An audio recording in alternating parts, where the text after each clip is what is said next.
Assalamualaikum warahmatullahi wabarakatuh. Saya Fitria Aziza di sini ingin menyampaikan berita tentang pemikiran ekonomi nasional. Pemikiran ekonomi pada 1950-an pada umumnya merupakan upaya mengubah struktur perekonomian kolonial menjadi perekonomian nasional. Hambatan yang dihadapi dalam mewujudkan hal tersebut adalah sudah berakarnya sistem perekonomian kolonial yang cukup lama. Warisan ekonomi kolonial membawa dampak perekonomian Indonesia banyak didominasi oleh perusahaan asing dan ditopang oleh kelompok etnis Cina sebagai penggerak perekonomian Indonesia. Kondisi inilah yang ingin diubah oleh pemikir perekonomian Indonesia. Ekonomi nasional di setiap kabinet di era demokrasi parlementer, upaya pembangkitan perekonomian sudah dimulai sejak kabinet pertama di era demokrasi parlementer, Kabinet Natsir. Kalau ngambil contoh Indonesia, sederhana sekali national interest kita. Satu, bebaskan bangsa ini dari ketertindasan, dari segala bentuknya. Anda tidak boleh tertindas secara akademik, artinya apa? Hegemoni akademik barat itu Anda harus tinggalkan.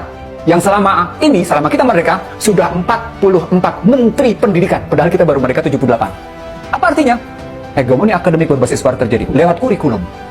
Ketertindasan akademik terjadi, bangga dengan metodologi barat, bangga dengan cara-cara berpikir barat. Padahal itu bukan satu-satunya. Ini baru ketertindasan pendidikan. Ketertindasan sosial, apa poinnya?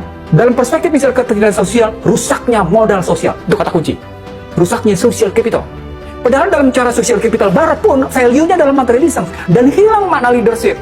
Tesis barat tentang sosial ketika masuk ke social capital, itu 4. Value, komitmen, trust, social network. Kalau kita terjemahkan berarti nilai-nilai, komitmen, kejujuran, dan silaturahim. Saya menambahkan teori barat ini dengan yang namanya kepemimpinan. Maka kepemimpinan inilah yang, maka ketika kita bicara kepemimpinan, sebuah kepemimpinan dalam negara adalah sebuah kepemimpinan yang melahirkan kekayaan, yang bukan melahirkan beban. Apa artinya? Pemimpin tidak boleh menimbulkan persoalan. Ketika pemimpin menimbulkan persoalan, dia bukan pemimpin. Dia beban masyarakat.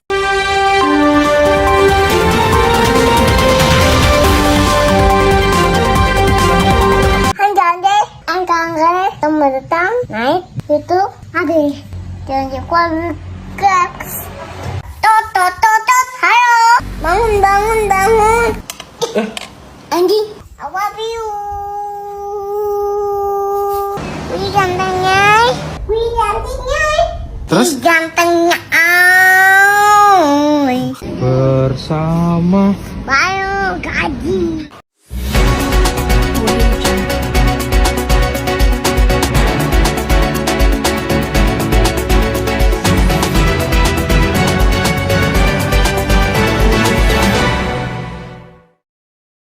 Wabarakatuh. Perkenalkan, nama saya Nevita Kurnianingsih. Di sini saya akan melanjutkan berita yang telah disampaikan oleh Fitria Aziza. Ini adalah sistem ekonomi liberal.